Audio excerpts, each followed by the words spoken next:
The Iowa Hawkeyes head to Market Square Arena, Indianapolis, Indiana. Gamble. Yes! Iowa is going to Phoenix. Iowa's the Big Ten champion. Iowa wins the Big Ten tournament. It's good. It is good. Wieskamp, his shot at the bar. It goes in. Luka Garza, 33 now. Remember, he had 44 at Chrysler. Bohannon, way outside, launches the shot. Banks it home. Big time onions. And a dunk by Keegan. And he dunked Gillis right to the floor with him. And the Hawkeyes are Big Ten champions. An old-fashioned stare down. Sanford, who got it? This has really happened. Starts his running three. Impose your will, the servant mentality, but we'll always play defense. Hello everyone and welcome back to Bench Mob Carver. I'm your host Aaron, and well, I should really be saying welcome back to my echo chamber. Just me today. Again, not a lot going on in the news space of the Iowa Hawkeyes men's basketball team. So we really have two things to really touch on today.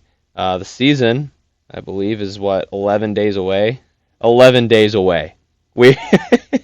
It's pretty dead until then, but we're so stoked and just so excited to kick off this new era of Iowa men's basketball hoops.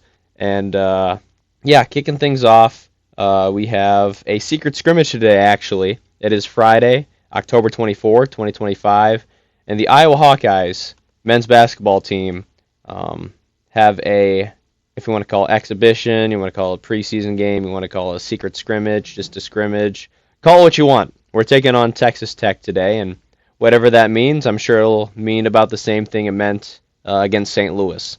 I'm sure it's just going to be maybe the first quarter or two we'll have Sturts and the starters and the rotation in there, just letting loose, not really scouting these teams. We're just going to see if we can problem solve and see if we can just suffer a little bit in the words of Ben McCollum. He just wants them to suffer out there and figure things out, which he's a psycho, a basketball psycho. I freaking love it.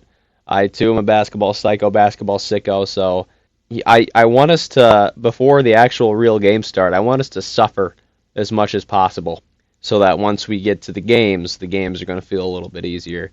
So we have this article from Sean Bach from 247 Hawkeye Insider. Shout out to him. All due respect, though, I am not doing the paywall. At least not now. I don't have enough money to be throwing around to get past the paywall. So we'll read like the first two sentences. I will play its final preseason exhibition on Friday, hosting Texas Tech in Iowa City. The game is closed to the public. The Red Raiders are ranked number 10 in the preseason AP poll and are one of three Big 12 teams ranked in the top 10, along with Houston at 3 and BYU at 8. So honestly, I love it. I love the idea of a top 10 team coming to Iowa City, even if it's just like for a practice run. We need to see all the good looks we possibly can, and I think today will be a really good opportunity to just kind of like, what do our sets look like against a top 10 team? What does our defense look like against a top 10 team?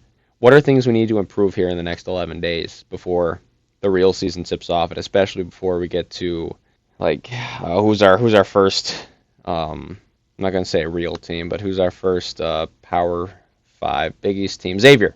By the time we get to Xavier, we need to have things figured out, and especially by the time we get to like Ole Miss and Iowa State, we definitely need things to get figured out. But it would be preferable to kind of get things going just first game, and I think Ben McCollum almost wants us to struggle. I think in just a weird sicko way, if we're down on the scoreboard at the end, he goes, all right, they felt the pain. They know what it's like to lose, to feel so desperately that you're right, yet to fail all the same.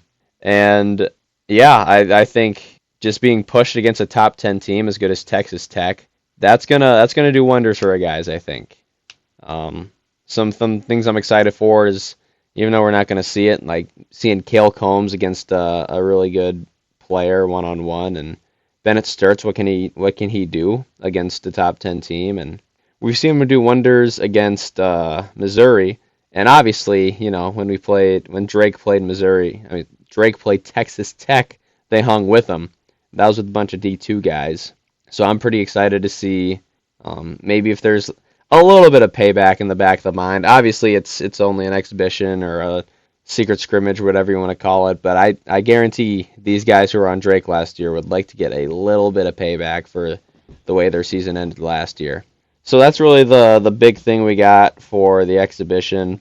And really, with nothing really happening in the news space besides the exhibition, which hopefully we get some insight coming out of that, and maybe we can talk about it on Monday, Tuesday next week. But the other thing we can look at is CBS Sports. I listen to their podcast. I don't listen to all of their podcasts, but when it pertains to Iowa and especially the Big Ten, or the Big Ten and especially Iowa, then I pay attention a little bit just to see what we got. Also, shout out Bennett Sturts. He's made CBS Sports All-American preseason second team. Doesn't really mean much, but he is getting recognition for it. And honestly, I think he's viewed as the third best point guard despite being on the second team All-American preseason. And again, these are just a bunch of talking heads given some of them educated guess on what's going to go on this year, and for others not so educated. But here's the Big Ten expert picks, quote unquote expert picks. I wouldn't even consider myself an expert, but these are the quote unquote expert picks for 25-26. Projected order of finish, preseason predictions, top players. Let's see what we got here. So CBS Sports Big Ten preseason player of the year, Braden Smith from Purdue. That's not a bad pick. Braden Smith has just been outstanding the last couple of years, and it's kind of his turn, I guess, to be the preseason player of the year, not just in the Big Ten, but maybe even nationally. So it's going to be an interesting point guard competition between Braden Smith and Bennett Sturts whenever we play Purdue. So that'll be quite interesting.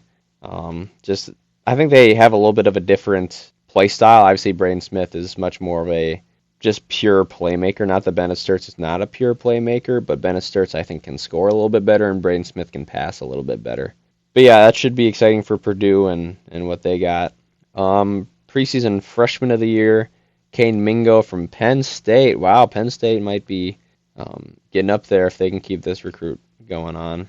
I don't know much about the other teams. I know a couple names and coaches, but these are all pretty much surprises to me. So they have Kane Mingo, preseason freshman of the year. He's a guard for Penn State, 6'3", 195. I think he's the highest recruit that Penn State has ever gotten. So that's exciting for them. Then they give us 4 more players to watch. Yaxel Lendenborg, the forward from Michigan. He was the top-rated transfer in the portal. So I'm going to guess when it comes to transfer of the year, they're also going to say him.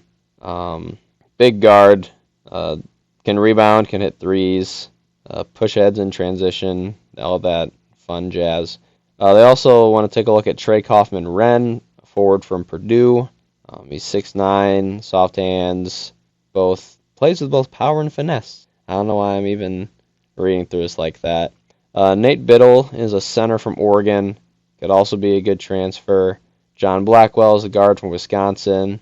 And honestly, I'm shocked they didn't put anyone from Illinois, because they just got the entire Baltic region in Champaign, Illinois, so that should be interesting. Big Ten predicted order of finish, number 1 Purdue, and I'm just going to say, am I upset that these teams are in front of Iowa or not? That's how I'm going to go. Purdue number 1, that's fair. Michigan number 2, that's fair. UCLA number 3, that's fair. Illinois number 4, that's fair. Now we're kind of getting to, like, I can understand it, but I don't agree with it. I think Iowa could be like that 5 or 6, maybe 6, 7 range in the Big Ten. I think that'd probably be my guess, my prediction for Iowa this year. 5, they have at Oregon. I can see that. I don't agree with it. 6, Michigan State. Honestly, I'm surprised Michigan State isn't higher up. I think maybe you could switch them in Oregon or even them in UCLA. But I'm not mad at them putting Michigan State above Iowa. I think that's a realistic thing, but I just think Iowa could be better than Michigan State. Honestly, I think they're a little underrated this year. Wisconsin at 7, maybe. I can see that. Their offense is really explosive. Maybe I don't agree with it just because of how defensive-minded I am, but I probably do not agree with that sentiment. Number 8, we have Iowa. They have us at 8. Top half of the Big Ten. I think 8 teams made it last year, which is small for the Big Ten. But I think that's respectable. I think we're being respected preseason, and I kind of like that. I kind of don't. I like just the guys going out there and playing with a chip on their shoulder. Not that they ever read this or that I even care. They even care. But here's their breakdown that they put for us. A wizard point guard like Bennett Sturts and an excellent coach in Ben McCollum give Iowa a chance to compete every night. The mind meld between coach and point guard is a floor-raising combination, and Iowa has a dynamic movement shooter in Brendan Hassan, multiple excellent cutters and sharp secondary playmaker in Alvaro Folgueras to add a bit more variety to the Sturt show. McCollum will have to get creative defensively because this roster doesn't have a proven traditional center and could be a little light in its britches for the Big Ten brutes. Oh, and Iowa's going to play faster than you think. Be a friend, tell a friend. Okay, I think that's fair.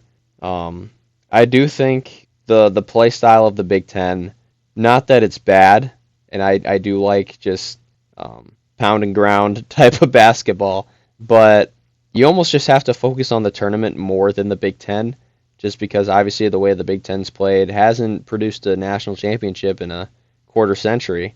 So if you focus on that a little bit better, I think you have a better shot at it. And I get the concerns with the center. I would like a big man out there. I think people say that and just forget Cam Mannion exists. Like he's a little undersized, but like he might be just like a college version of like Clint Capella. Probably ceiling is like the college version of Bam Adebayo. Like you don't need to have a 7-footer to compete in the Big Ten. We have him, and then backup is where we get a little rough. You know, yeah, we have Trevin Urach, who I don't think is super ready for the Big Ten, but he's going to have to be. And then Alvaro Folgueras could play the 5 a little bit if we want to stretch it out a little bit, which is fine too. I think it can be a successful way to play. So yeah, that's really my thoughts of it. I'm really excited about Brendan Hassan, and I'm honestly more concerned about like maybe even perimeter defense than I am with post defense, just because I don't know, these guys haven't been super proven on the defensive end, and that worries me a little bit. But I do have confidence in Ben McCollum and just him being a defensive-minded coach that we can still go out there and play defense with the best of them. That's the hope here. Number 9, they have USC being right below us. USC, I think, might be a little. It's hard to rank them just from the last couple of years. They have really good talent, but maybe they. Hold, does that say that they have a 7'5" center? Okay, yeah, no, that's wild. 7'5". Okay, that might be a little bit of an issue when we play them. But you know, with those big centers, if they pull the ball down, it's like blood in the water. So yeah. I thought that was a typo at first, I'm not gonna lie. But that might be a little hard to score on. Elijah Arenas is not playing at the beginning. So that might hurt him a little bit. But yeah, USC at 9, I can see that. They might even be higher, not going to lie. Ohio State 10, I can see that. All I know about Ohio State is we beat them last year in the tournament. So 10 I think is fair. They have Indiana at 11, which makes me think that they don't believe in DeVries as much as they believe in McCollum, which I think at first I wanted DeVries, but the more I saw McCollum, I think DeVries, you have a higher floor, but with McCollum, you have a higher ceiling. So I think that's fair for 11. 12, they have Washington. I think that's fair. I think it's really funny that they put in this article, Wesley Hayes III, baller. Desmond Claude, bucket, but you have to do it his way. Kwamari Peterson, baller. And 4-star freshman J.J. Mandequit, baller. It's like not their play types, not their positions, not their height, not their grade. It's are they a baller? Well, I mean, if you're playing D1 basketball, you probably are a baller. Maryland at 13. I could see them being a little bit higher. I think Maryland is typically fairly good. Nebraska at 14. I think that's fair. They mentioned Fred Hoiberg is one of the best offensive masterminds in college basketball, and he will have at least one dynamic shooter on the floor at all times with Bryce Sanford or Connor Estrogen. I don't think that's how you say it, but, it's Nebraska. Number 15, we have Northwestern. I think that's fair, especially after Boo Buie's been gone. Minnesota at 16. They've never been very good at basketball, so that's fair. Rutgers at 17. They have fallen quite a bit the last couple of years, so that wouldn't shock me. Penn State at 18. It's weird that they have the freshman of the year the last team.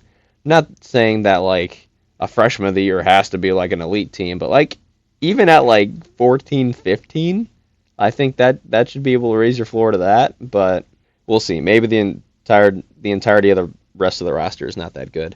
But yeah, they got Turkish guard. We're going very international in the Big Ten, especially with Illinois. I need to check to see what they have for them. The Balkan boys. Okay, so they have centers who can shoot. Illinois could realistically get close to 100 3-pointers from its 5-man spot. That's wild. Brett Underwood wants to get back to playing faster, and he's got the personnel to do it with Kylan Boswell, Andre Stock. Is that Peja's kid? I need to check this out. Does Illinois have Peja's kid? He is. Oh my gosh, that's nuts. Yeah, Petrovic? Don't tell me this is the Petrovic from the Minnesota Timberwolves. I'm learning so much today. Let's see what we got here. He does not have a Wikipedia page, so let's see. Oh, it's not that one, but it's, I think, an NBA's kid still. So that's kind of wild. Yeah, that's Illinois is looking a little scary. It's not the Illinois of old. They have gone completely Baltic, which is wild, but that's how Illinois is looking. That's going to be our rivals this year. I think are half good. I mean, you take a look at Illinois. That's going to be a challenge when we play them, and it's weird because I don't think Illinois. I really consider them a rival in any other sport besides basketball. But it's going to be a fun border battle between us and them, and then we have Alvaro Folgueras, so it's not like we don't have any international talent to go up against theirs. Iowa State's going to be good. I listened to, I think CBS interviewed TJ Otzelberger yesterday, and I don't know, maybe he's a good coach, and he's been on their best run in school history. I don't know. I don't know how to feel about that guy. Kind of the same with Matt Campbell. Just maybe if they don't have the Cardinal and gold on, I'm a little bit more positive about them, but he opens his mouth and he irks me off a little bit. I'm not going to lie. He goes, "Oh, we love Ames." Why would you love Ames? Who loves Ames? I don't. But, yeah. I think they got, what's his name? Iowa State, someone Jefferson is supposed to be very good this year, and it's supposed to be Joshua Jefferson is supposed to be very good this year. So we'll see. Maybe Caleb Combs can shut him down or something. That'd be nice. He is more of a forward or maybe even a center. But that should be interesting with Iowa State. Like again, I say if you go into Iowa State and you take them down year one, that's gonna be huge for the legacy. So I'm excited to see if we can get that. And Minnesota shouldn't be an issue. Nebraska might be a little bit of an issue. Wisconsin's going to be kind of an issue. But if I had to rank our rivals this year, Illinois 1, Iowa State 2, Wisconsin 3, Nebraska 4, Minnesota 5. So, I mean, I don't know how many games we have against them, but if you can go maybe a game or two above 500, like we play, let me take a look at Iowa's schedule quick. I just need to have that up at all times because I always reference it and then I can never remember what's going on, this is just a perfect time for my laptop to freeze. All right. So our schedule, let me go to the ESPN one. Our schedule, we play, obviously, Iowa State once. Do we play Illinois twice? We play them once? Okay, so Iowa State in Hilton, Illinois at home.